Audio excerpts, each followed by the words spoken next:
Assalamualaikum warahmatullahi wabarakatuh. Assalamualaikum Yang warahmatullahi terhormat wabarakatuh. Pak Denny Gustiawan sebagai dosen praktisi di mata kuliah perilaku organisasi di semester genap tahun ajaran 2022-2023, eh, yang saya banggakan adik-adik mahasiswa yang menempuh mata kuliah perilaku organisasi hari ini. Terima kasih Pak Denny untuk kesekian kali berkenan untuk sharing dan memberikan banyak insight untuk adik-adik mahasiswa. Mudah-mudahan materi yang kedua di malam hari ini betul-betul bisa memberikan banyak kemanfaatan buat adik-adik semua. Baik, tidak berlama-lama Pak Denny, untuk waktu dan layar kami serahkan sepenuhnya ke Pak Denny. Terima kasih Bapak. Baik, terima kasih. Gimana? Terima kasih. Assalamualaikum warahmatullahi wabarakatuh. Salam sejahtera untuk kita semua. Adik rekan-rekan mahasiswa tercinta, selamat berjumpa dalam kuliah perilaku organisasi. Yang kali ini kita bicara mengenai tim. Kalau tadi terima kasih kita sudah diperdengarkan apa eh, lagu dari Jisoo ya, dari Blackpink dan juga 50-50 ya. Ini rekan-rekan mahasiswa pasti hafal ya dengan grup-grup Korea ya yang kekinian ya. Kalau kita tadi bicara grup ya, nah ini kita bicara tim. Nah, apa sih bedanya grup dengan tim? Mungkin sudah dipelajari di sesi yang lalu ya apa bedanya. Nah, sekarang kita membahas lebih ke tim. Baik, mohon izin saya untuk share screen.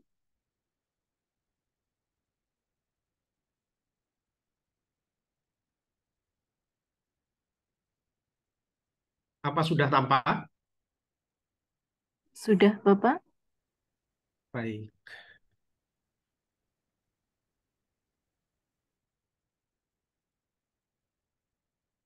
Ya, rekan-rekan mahasiswa, eh, hari ini kita berbicara tentang perilaku organisasi, khususnya untuk topik tim kerja yang efektif. Apa itu tim kerja yang efektif? Mari kita bahas.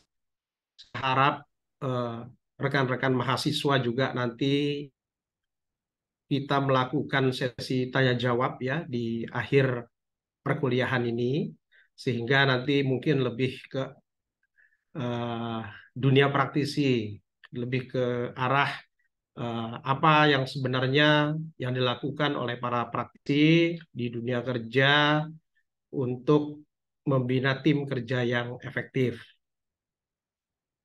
Tim kerja eh, bisa kita lihat bersama adalah sekumpulan orang dalam jumlah kecil dengan kemampuan untuk saling melengkapi dan memiliki tujuan yang sama, berkinerja dan kedekatan yang mengharuskan mereka saling bertanggung jawab. Ada poin-poin penting yang kita lihat dari definisi yang disampaikan oleh Murhead ini dan Griffin ya. Jadi sekumpulan orang. Jadi bukan satu orang ya, namanya tim itu lebih dari satu orang. Meskipun jumlahnya mungkin kecil. Nah, dengan kemampuan untuk saling melengkapi. Jadi, kenapa dibentuknya tim itu adalah untuk saling melengkapi dan memiliki tujuan yang sama, berkinerja dan kedekatan yang mengharuskan mereka untuk saling bertanggung jawab. Banyak jenis tim kerja, ya, yang antara lain eh, jenis tim kerja untuk penyelesaian masalah, lalu eh, mohon maaf ini agak typo, yang dibentuk sendiri, ya, lalu lintas fungsional dan tim kerja virtual. Mungkin masing-masing adik-adik mahasiswa sudah memahami definisi dan juga contohnya masing-masing ya. Misalkan untuk menyelesaikan masalah, berarti tim tersebut dibentuk untuk menyelesaikan suatu masalah. Baik masalah yang sifatnya pelik ataupun masalah yang sifatnya tidak terlalu pelik dan lain sebagainya. Apa perbedaan kelompok kerja dan tim kerja? Nah, kita lihat di sini yang pertama untuk kelompok kerja terfokus pada pemimpin yang kuat. Jadi kalau kelompok kerja itu terfokus kepada pemimpin yang kuat. Sedangkan tim kerja, ya kita bicara tim, bukan kelompok ya. Ini kepemimpinan bersama. Jadi bedanya adalah kepemimpinan yang bersama-sama. Kalau kelompok kerja, akuntabilitasnya individual ya. Jadi pertanggungjawaban yang dia pikul ya, yang dia harus pertanggungjawabkan itu sifatnya individual. Sedangkan tim kerja akuntabilitasnya ada di individu dan juga bersama-sama. Begitu juga untuk kelompok kerja melakukan pertemuannya secara efisien dan tim kerja melakukan pertemuan dengan intens dan upaya pemecahan masalah secara aktif. Kalau kita bicara tim, ini hari ini baru saja tadi euforia di Jakarta ya atas kemenangan tim sepak bola kita di SEA Games. Inilah contoh tim ya. Mari kita lihat bersama. Contohnya adalah tim sepak bola.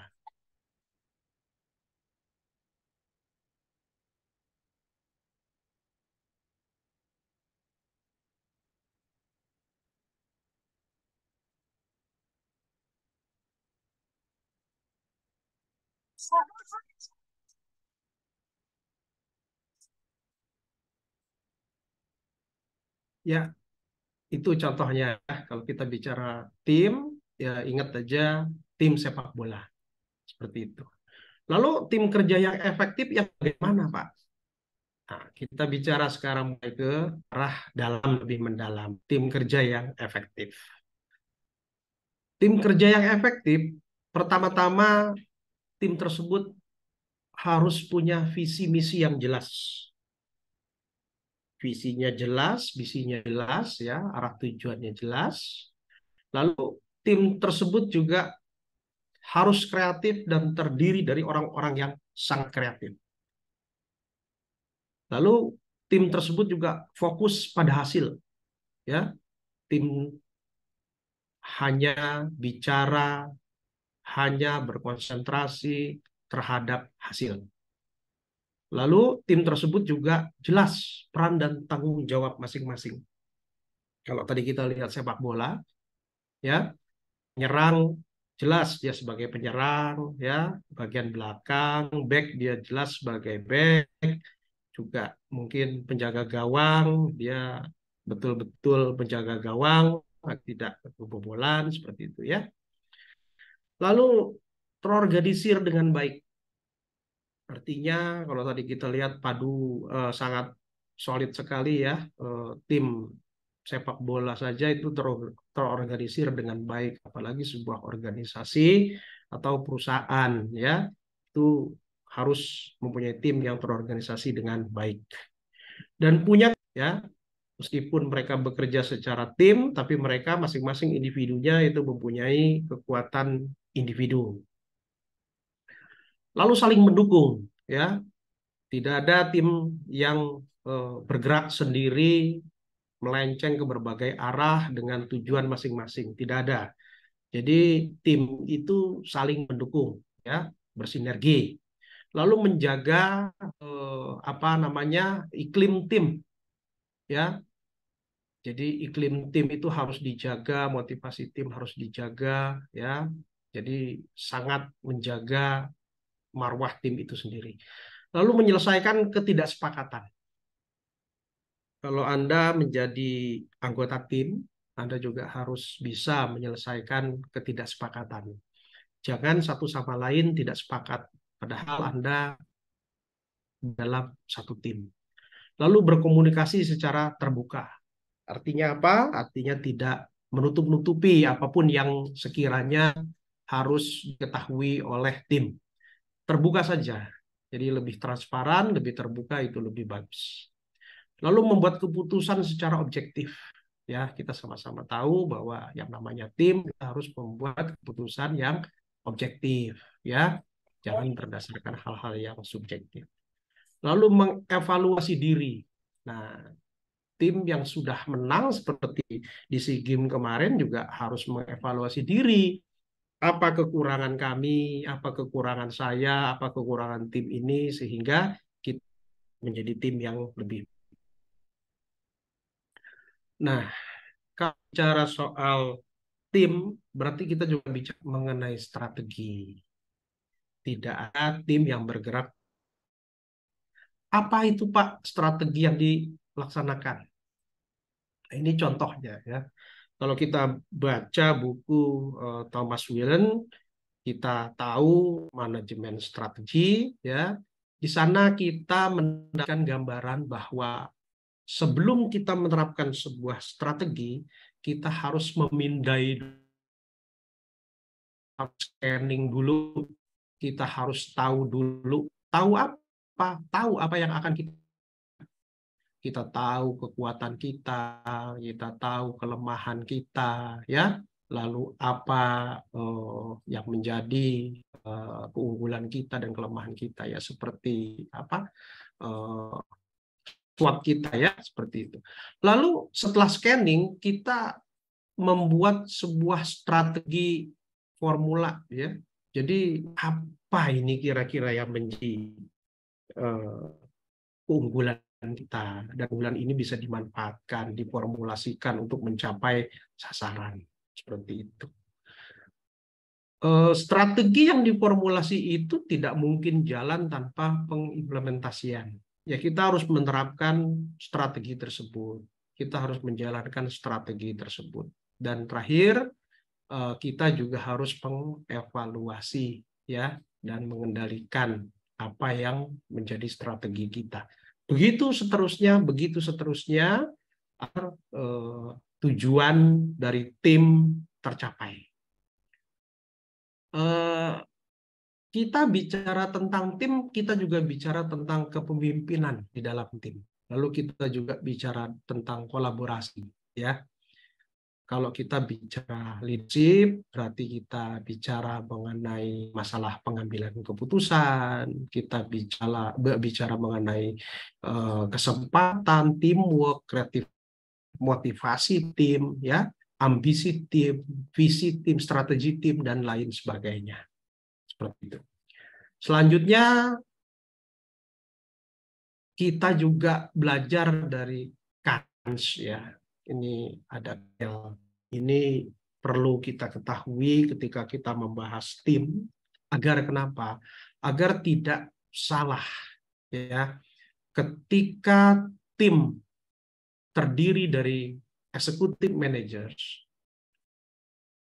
paling tidak individunya harus lebih menguasai perihal konseptual ketimbang teknikal. Di middle managers, ya, tim tersebut paling tidak dia harus menguasai konseptual, human, dan teknikal dalam skala yang proporsionalnya lebih sebanding, gitu, ya. Begitu ke slide managers. Bicara tentang first line managers berarti konseptualnya mungkin sedikit. Mereka lebih terfokus kepada masalah-masalah human dan technical. Nah, ini nanti di dalam dunia kerja Anda akan mengalami hal seperti ini. Kenapa pimpinan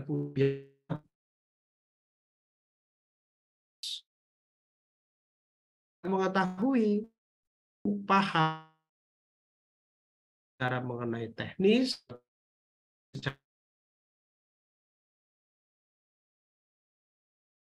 bagi pimpinan atau ya berada di slide managers, dia tidak bicara konseptual biasanya, dia bicara biasanya masalah-masalah teknis, ya, seperti itu. Nah, bicara tentang tim, bicara tentang perusahaan, kita identikan dengan anggaran, budget, ya. Budget itu apa? Budget itu pekerjaan yang dikonversikan dalam bentuk uang, ya.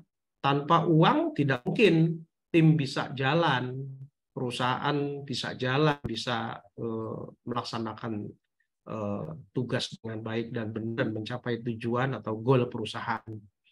Di anggaran atau ada apa namanya OPEX, CAPEX, ya, itu ada revenue, itu harus benar-benar dijalankan oleh tim dengan baik dan benar.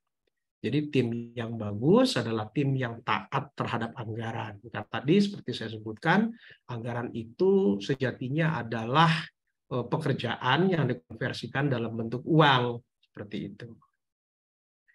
Nah, lalu komunikasi di tim itu sendiri. Tidak ada tim apabila tidak ada komunikasi. Saya selalu di tingkat level manapun ada 3 prinsip relation communication. Yang kedua,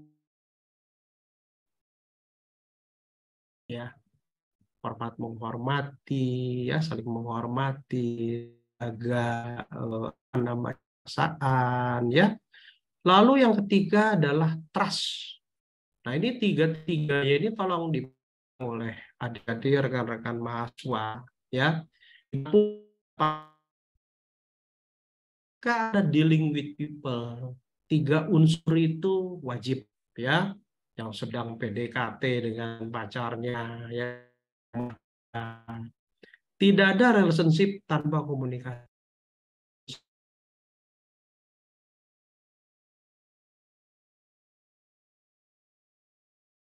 Tolong yang bagus, yang solid, 3 hal itu.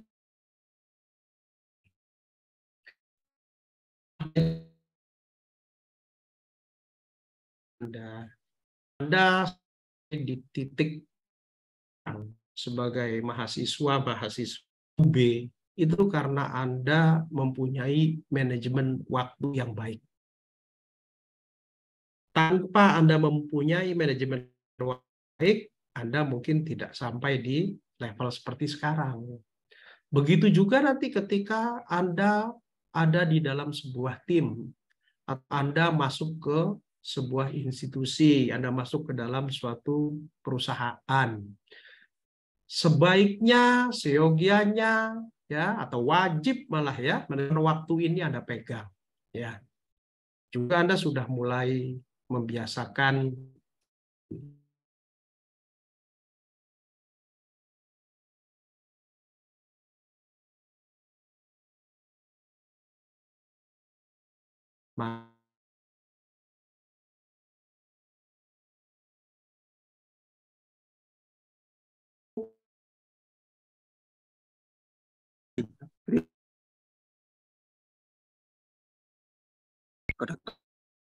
Di mute. Ya, kita lanjutkan. Maaf Pak Denny. Tidak apa-apa. Ya. Makasih Ibu Ana. Apabila penting dan mendesak, lakukan. Mohon maaf, operator bisa di mute dulu. Ini aku jauh bisa nggak? Mas.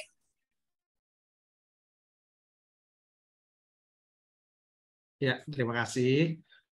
Apabila hal tersebut penting dan mendesak, berat.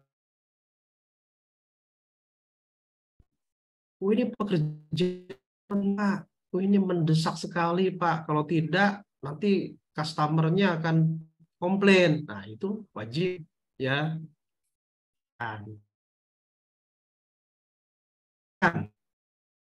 Oh, tidak penting Pak, gitu. Tapi urgent Pak. Bahkan kalau memang bisa didelegasikan, ya. Ini juga penting untuk Anda ketika berkendara, ya. Ini ingat teman-teman mahasiswa yang membawa kendaraan, menerima telepon, ya, atau texting, ada WA atau apa, ketika berkendara ya sedang membawa mobil sendiri, itu penting dan mendesak tidak? Kalau tidak, ya jangan, ya. Ada penting dari itu semua. Itulah dunia kerja, sama aja ya. Jadi ketika Anda merasakan segala sesuatunya penting dan mendesak, dahulukan, kerjakan. Kalau tidak, oh penting Pak, ya, tapi nggak urgent juga, ya silakan schedulekan lagi seperti itu. Ya, itu rekan-rekan. Selanjutnya pendelegasian ini kok penting? Kenapa pendelegasian? Anda tidak bisa mengerjakan sesuatu sendiri, ya. Mungkin kalau yang untuk managerial level akan merasa karena waktu 24 jam itu kurang, ya. Kenapa seperti itu? Ya, karena memang kesibukan itu luar biasa, ya. Pekerjaan itu luar biasa. Nah, kadang-kadang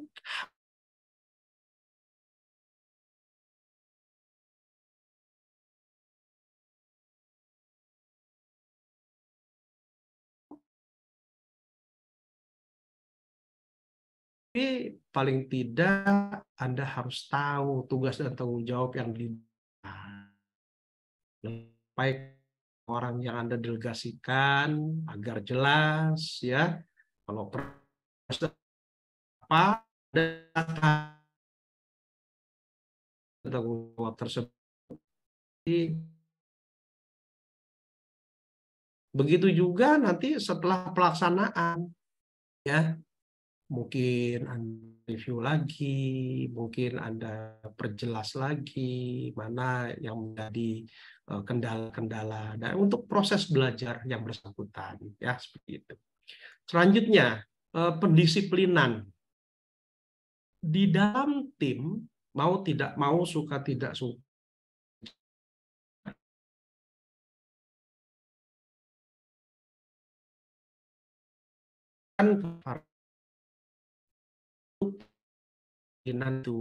itu tidak boleh sembarangan.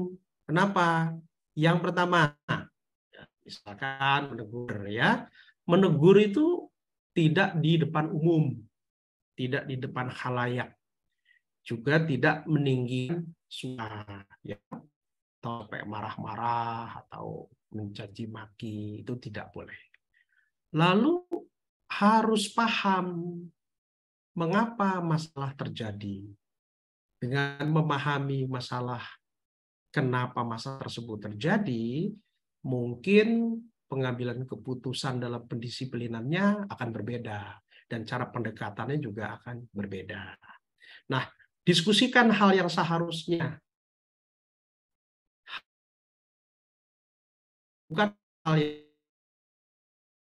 ke sana kemari, tapi yang seharusnya seperti apa. Itu harus dijelaskan,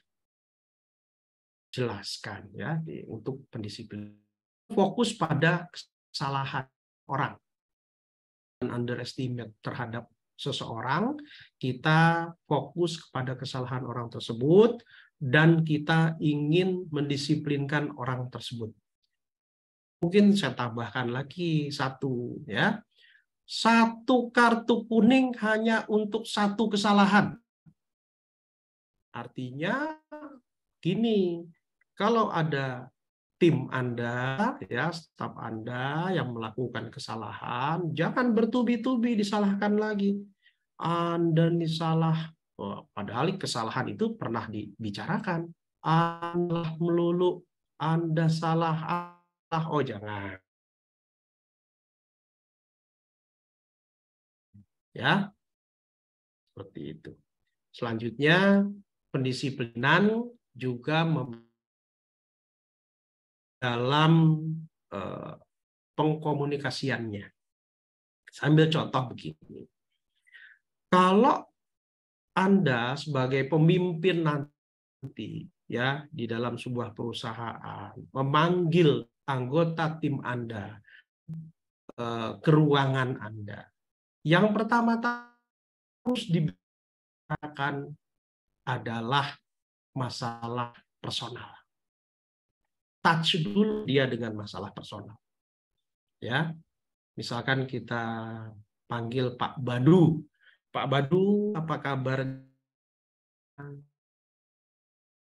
Atau saya dengar kemarin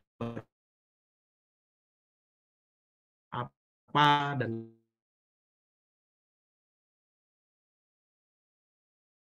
setelah bicara masalah personal, baru beranjak ke masalah bisnis, yaitu pendisiplinan. Pak Badu, Bapak mungkin tahu bahwa Bapak memiliki kesalahan A, B, C, D, atau apa. Nah, lalu dibicarakan seperti tadi yang sudah diuraikan di atas. Ya, pendisiplinan itu bukan untuk menjatuhkan. Pendisiplinan itu untuk memperbaiki seseorang. Ya. Setelah permasalahan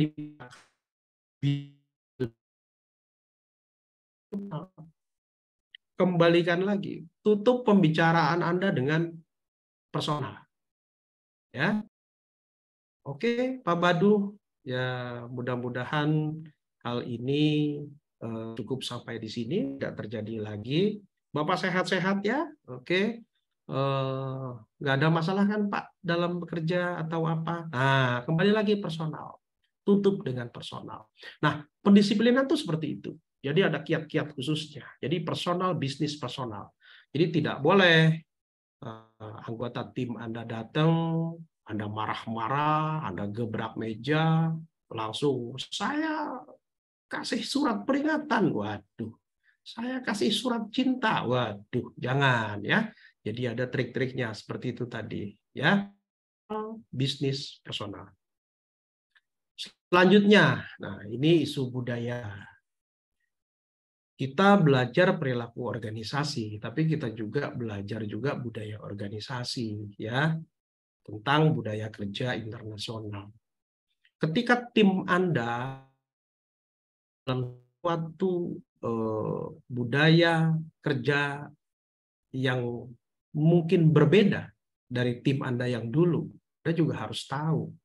Jadi apa ini ya budaya kerja di tim Anda atau di perusahaan Anda atau di organisasi Anda.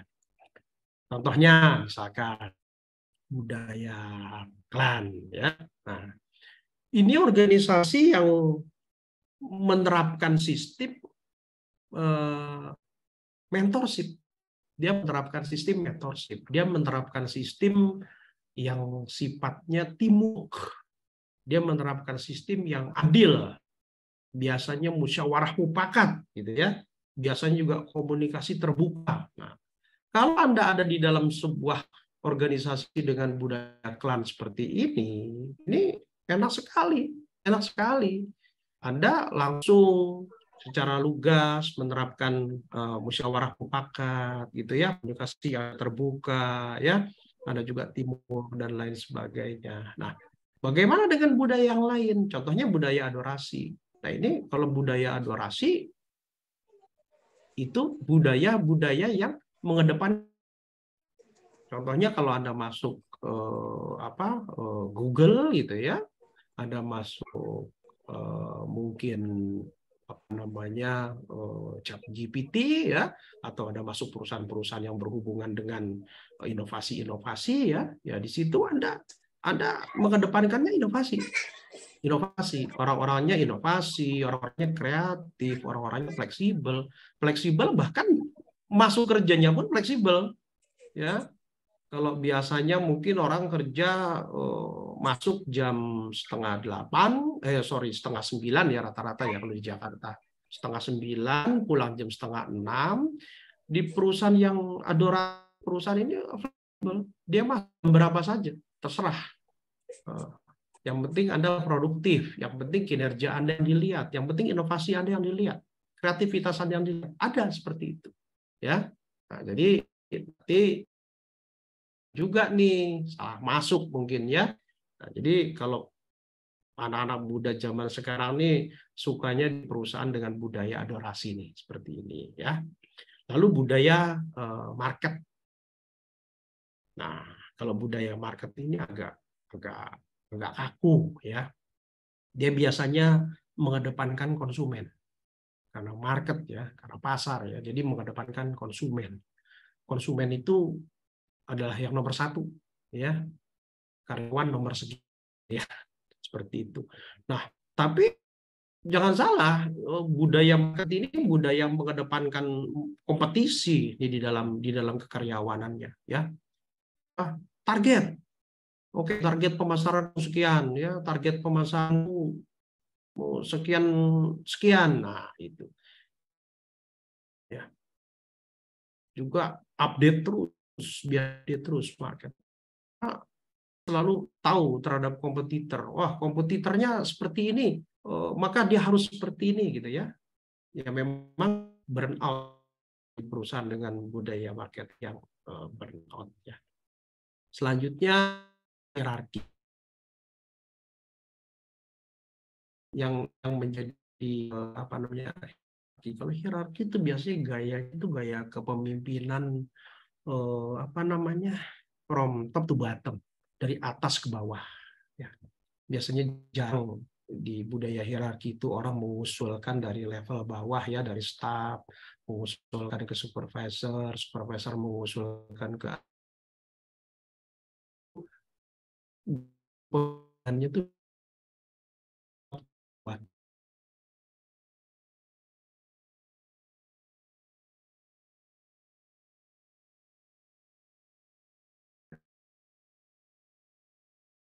jadi segala sesuatunya itu sudah dengan. Lalu biasanya juga kalau kita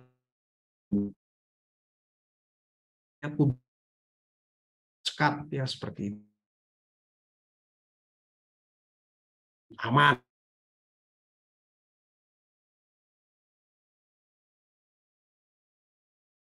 ya, ada plus minusnya.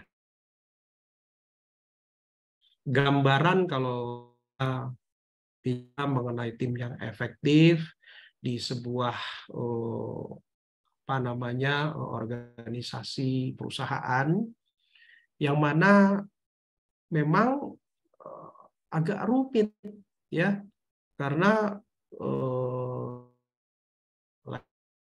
lain ikannya, gitu ya, orang bilang seperti itu. Jadi beda perusahaan, beda budaya, beda juga bagaimana caranya harus menjadi tim yang efektif di sana dengan berbagai pola-pola yang tadi sudah saya jabarkan. Sepertinya itu yang bisa saya sampaikan, ya. Selanjutnya kita lebih ke tanya jawab. Saya ingin saya bertanya, kalau kemarin di kuliah kemarin saya menjawab, ya, saya ditanya. Nah, sekarang saya ingin bertanya nih, ya, kepada rekan-rekan mahasiswa. Mungkin saya minta izin kepada Bapak Ibu dosen. Kalau kemarin ada 4 mahasiswa penanya, ya, saya ingin paling tidak malam ini ada 6 yang bisa menjawab pertanyaan, ya, sehingga nanti masing-masing mendapatkan bonus Rp100.000 untuk 10 orang mahasiswa, ya, itu. Oke, mungkin mohon izin Ibu Ana, bisa saya langsung Baik, bertanya? baik Pak Denny, silakan Ya, saya langsung. bertanya, silakan cepat-cepatan menjawab. Ya, Baik. Ya,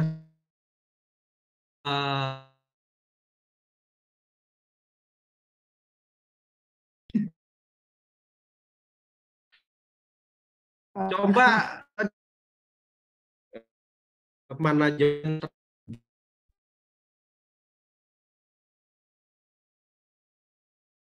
mungkin rekan-rekan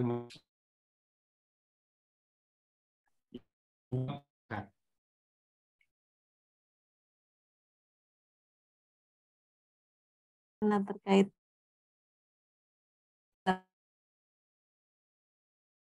dengan strategi mahasiswa.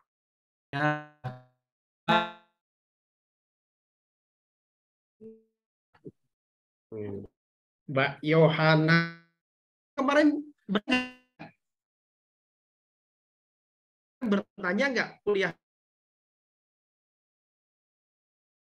belum. Nah, oke. Kemarin nanya juga, nanti menjawab nggak apa-apa. Monggo. Langsung banyak yang Ya, Mbak Yana, gimana kira-kira? Baik, Pak. Terima kasih atas kesempatannya. Sebelumnya mohon maaf saya izin off kamera. Eh, Perkenalkan, nama saya Yohana Isamirdi.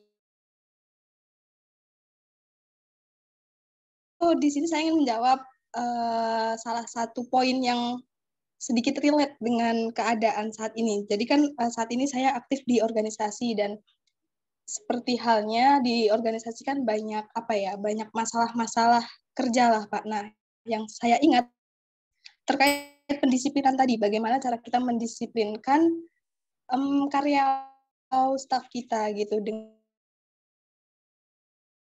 bisnis dan personal, di mana untuk membuka pembicaraan di pendisiplinan tersebut kita menggunakan bahan pembicaraan yang personal seperti kabar, menanyakan keluarganya terkait bagaimana keadaannya, lalu kita memulai bahasan terkait bisnis, apa yang mau kita bicarakan, bagaimana cara menegurnya, lalu juga ditutup dengan pembicaraan personal terkait memastikan keadaan beliaunya. Begitu. Lalu untuk melakukan peneguran tersebut atau pendisiplinan itu tidak dilakukan di depan umum seperti itu, Pak. Mungkin itu yang sedikit saya highlight atau saya tekankan dalam diri saya karena relate itu tadi. Terima kasih, Pak. Oke, terima kasih Mbak Yohana. Meskipun nggak menjawab pertanyaan nggak pertanyaan saya, tapi itu luar biasa juga.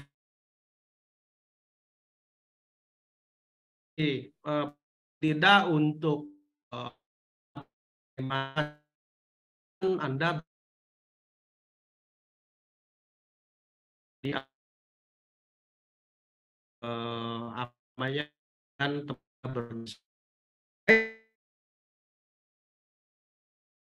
ya saja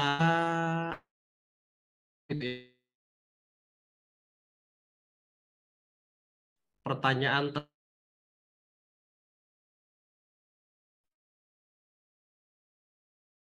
atau ada pertanyaan lagi. Mungkin tadi saya katakan ada tiga aspek paling tidak relationship. Monggo, ada yang ingat mungkin?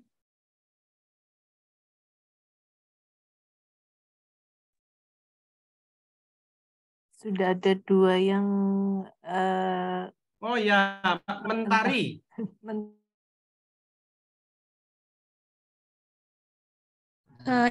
Iya Pak, izin menjawab untuk strategi terkait tim yang tadi, boleh? Ini siapa, Mbak Mentari? Ya, Iya. Ya, silakan. Iya Pak, terkait strategi ya. Jadi strategi itu adalah suatu cara yang dilakukan perusahaan. Itu salah satunya itu mencapai keunggulan. Bagaimana sih supaya apa yang dilakukan itu bisa memberikan dampak positif bagi suatu perusahaan. Nah, karena kita pada saat ini membahas mengenai tim, jadi beberapa strategi yang dapat agar sekiranya tim yang dibentuk itu bisa memberikan kontribusi yang positif dalam mencapai tujuan perusahaan seperti itu. Nah, mungkin untuk mencapai tim yang efektif itu strateginya itu salah satunya itu bisa dari penetapan visi misinya dengan jelas. Bagaimana sih visi misi ini bisa menjadi patokan atau arahan bagi setiap tim yang ada di dalam suatu organisasi mencapai tujuan dicapai. Selain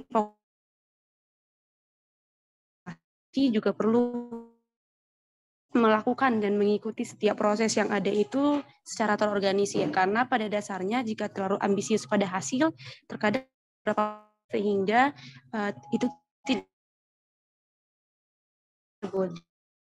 antara hasil dan dasarnya kedua hal tersebut organisasi juga mencapai hasil yang itu. Bagaimana tim itu pada dasarnya itu untuk mencapai tujuan tadi seperti itu. Mungkin dari saya untuk dan mungkin saya terima kasih. Baik, ya Mbak Mentari.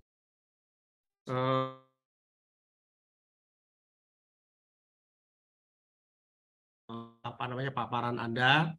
Yang jelas mungkin kita berbicara mengenai masalah scanning, ya, masalah formula strategi, implementasi strategi, lalu kita control and monitoring, ya. Tapi nggak apa-apa.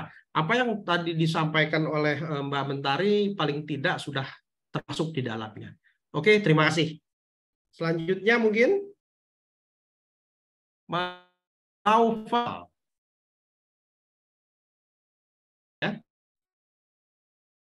Betul, Pak. Ya, tadi saya tanya ada 3 hal paling tidak yang harus kita pegang ya dalam hal relationship. Apa itu kira-kira?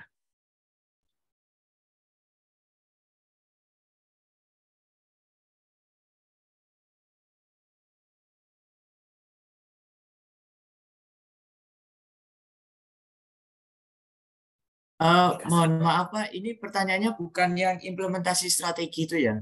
Oh, boleh. Nggak apa, itu juga boleh. Monggo, silahkan. Soalnya saya orang strategi dalam kerja tim. Monggo. Ya, silahkan. Apa menurut Mas Naufal? Saya dalam analisis saya, Pak, ini saya membuat alur dalam mengimplementasikan manajemen strategi. Mungkin ada sedikit pengembangan dari jawaban Mbak Mentari, itu saya menganalisisnya menggunakan SWOT, di mana ada pemahaman dari dari luar atau keluar, tapi saya analisis lebih dulu dari luar ke dalam. Jadi pertama itu dalam mengimplementasikan strategi itu harus menganalisis lingkungan terdahulu, apa yang diperlukan perusahaan, apa yang menjadi urgensinya. Misalkan kita menyusun tim gugus mutu ya dalam TKM, itu perlu menganalisis apa yang diperlukan pasar, apa yang berkembang dalam perusahaan pesaing. Kemudian setelah menganalisis lingkungan itu kita melakukan penetapan visi misi, Pak, tertentu dan tujuan-tujuan. Ada perubahan dan yang diperlukan dalam suatu perusahaan untuk mencapainya tadi itu. Kemudian pembentukan tim misalkan seperti gugus, kemudian ada implementasi implementasi strategi, kemudian ada mentoring, dan kemudian ada evaluasi juga, dan yang terakhir adalah ada tim mencapai tujuan dari perusahaan itu. Karena menurut saya poin terakhir penghargaan atau reward berupa uang atau apalah yang bisa membanggakan dari karyawan setelah mencapai tujuan dari perusahaan tersebut, itu dapat meningkatkan loyalitas karyawan terhadap perusahaan tersebut karena telah mencapai tujuannya. Itu tambahan saya untuk implementasi strategi dalam kerja. Kemudian tadi saya juga mau menjawab 3 hal dalam itu ya, Pak, ya. Pertama itu ada komunikasi yang efektif. Tadi saya sedikit sempat mencatat walaupun agak ketinggalan. Kemudian ada kolaborasi dan kepercayaan, dan yang terakhir ada penghargaan dan dukungan. Ini catatan saya implementasikan, saya cantumkan di implementasi strategi untuk dan dukungan. Itu sih jawaban dari saya. Baik, terima kasih Mas Naufal, komprehensif sekali ya, luar biasa aja. Yang saya utarakan itu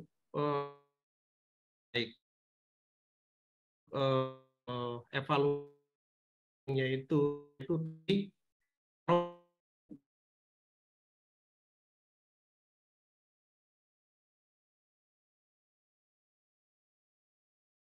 luar biasa tadi untuk 3 hal yang menjadi landasan dalam relationship.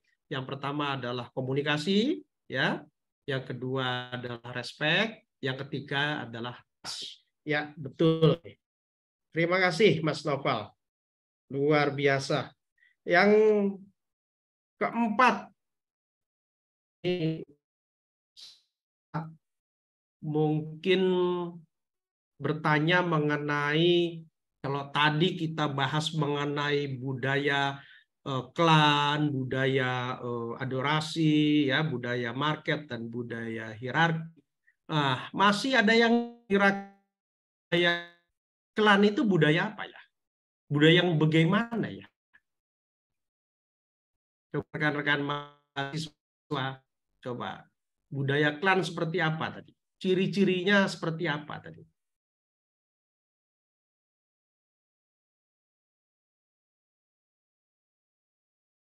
Monggo dari 191 peserta. Wah.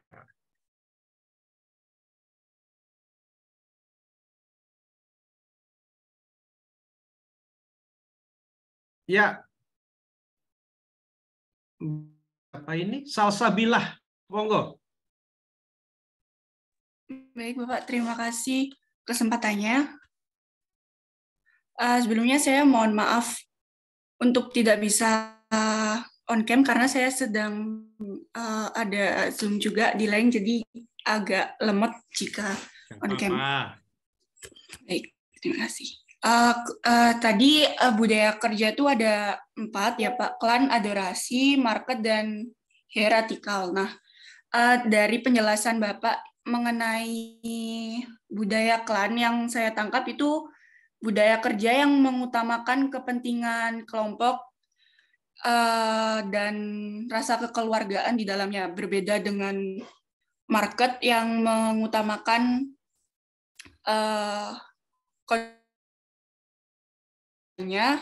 budaya klan lebih mengutamakan kepentingan kelompok kepentingan jadi seperti yang Bapak bilang tadi, apabila melakukan pendisiplinan bisa melakukan pendekatan personal juga, kemudian pendisiplinan dan juga personal lagi gitu Pak. Oke, baik. Terima kasih. Ya, terima kasih Mbak Salsabilah. Budaya klan, mentorship, ya. Lalu tadi benar teamwork, ya. Dia juga ada musyawarah mufakat di sana, ya. Dan juga biasanya komunikasinya nggak ditutup-tutupi.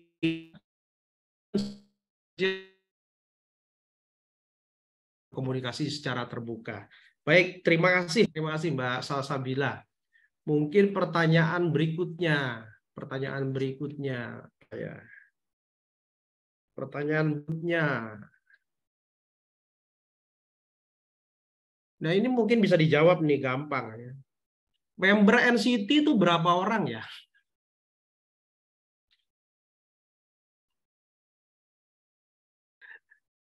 Siapa yang bisa cepat? Mbak Fiska.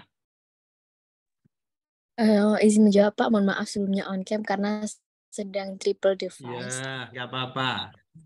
Jadi member NCT berapa orang dan terdiri apa NCT? Baru-baru ini ada yang keluar 1 Pak, tapi sebelumnya ada 23. Jadi 3 itu dibagi jadi ada WiFi itu yang di Cina, yang mereka emang performnya folk. Nah, 7, 127 itu sama NCT Dream sama NCT U. Oke.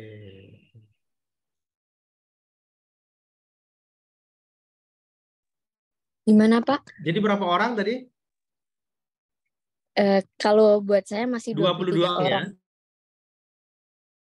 Masih 23 orang. Oke.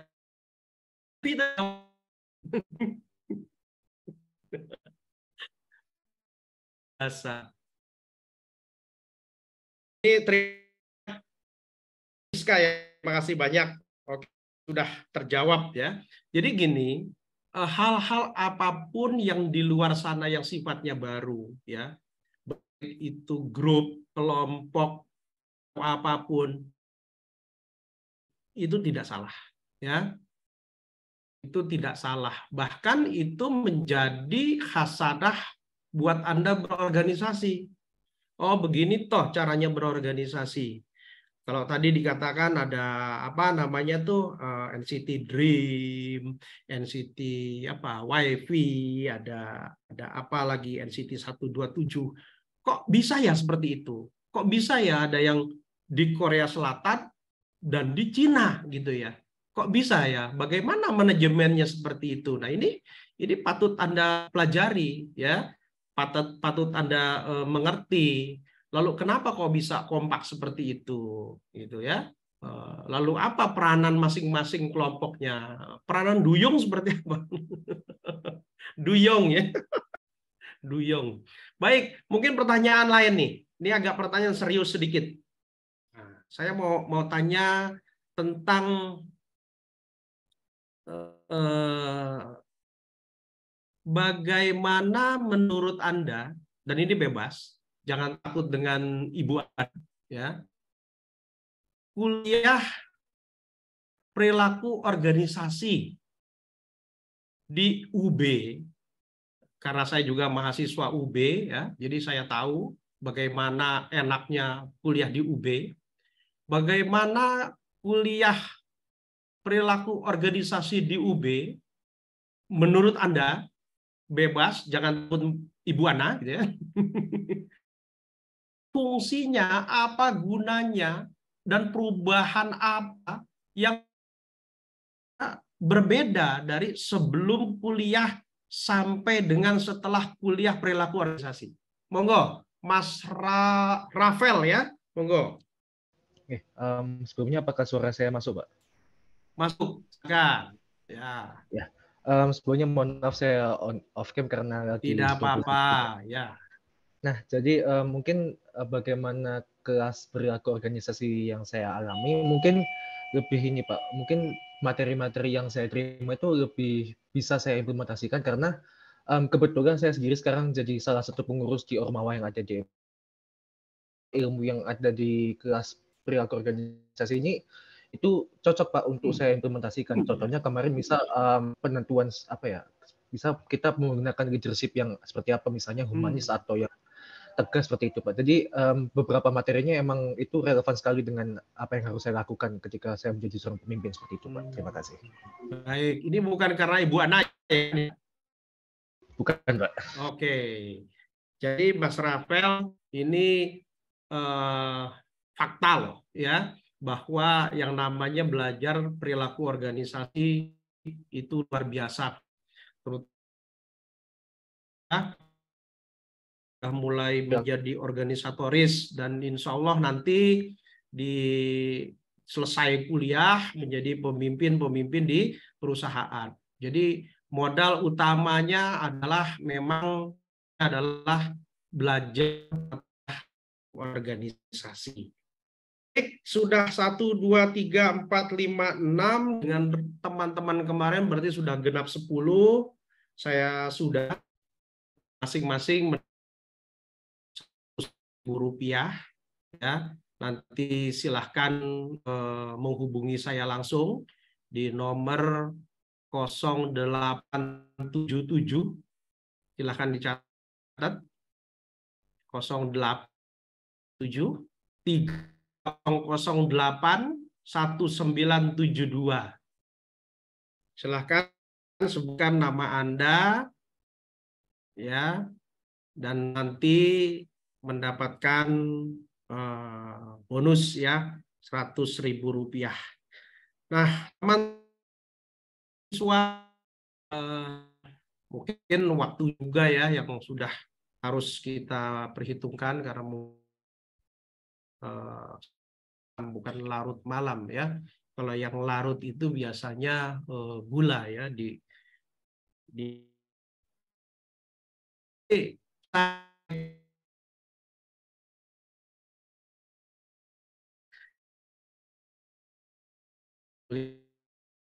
mudah-mudahan ini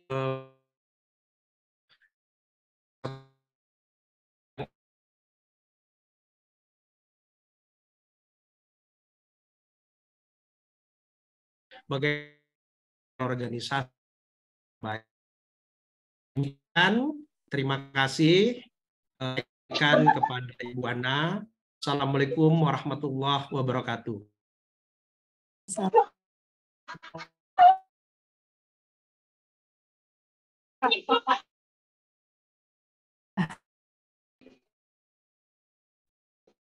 Luar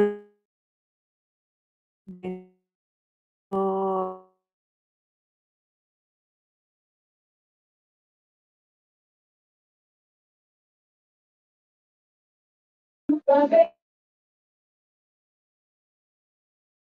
Pak, ya.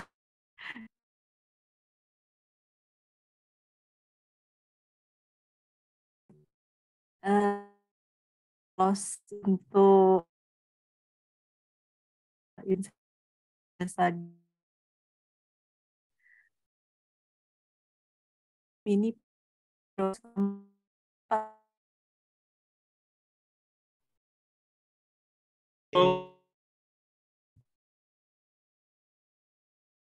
di penghujung ini atas nama Bapak Ibu dosen di periode semester ini. Hari ini hadir Pak Denny, seperti barusan. Selamat malam, Prof. Assalamualaikum, Prof.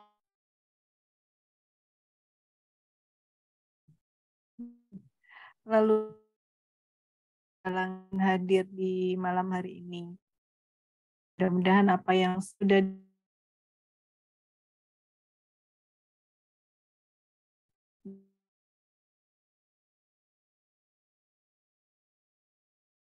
sampai kepada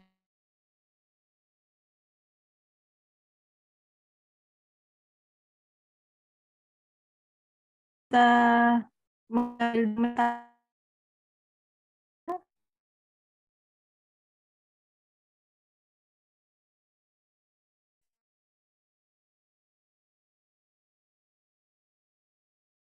baik, Mbak Nada. Ya, Ibu. Baik. Baik, bisa dibantu Mbak Nada untuk mengambil dokumentasi? Oh, iya, Ibu. Baik, bisa dibuka kameranya semua, adik-adik, Mas dan Mbak semuanya. Baik, silakan untuk yang pertama. Sudah siap, Nada? Ya, Ibu, saya hitung ya. Iya. 1, 2, 3. Lagi. Saya hitung. 1, 2, 3.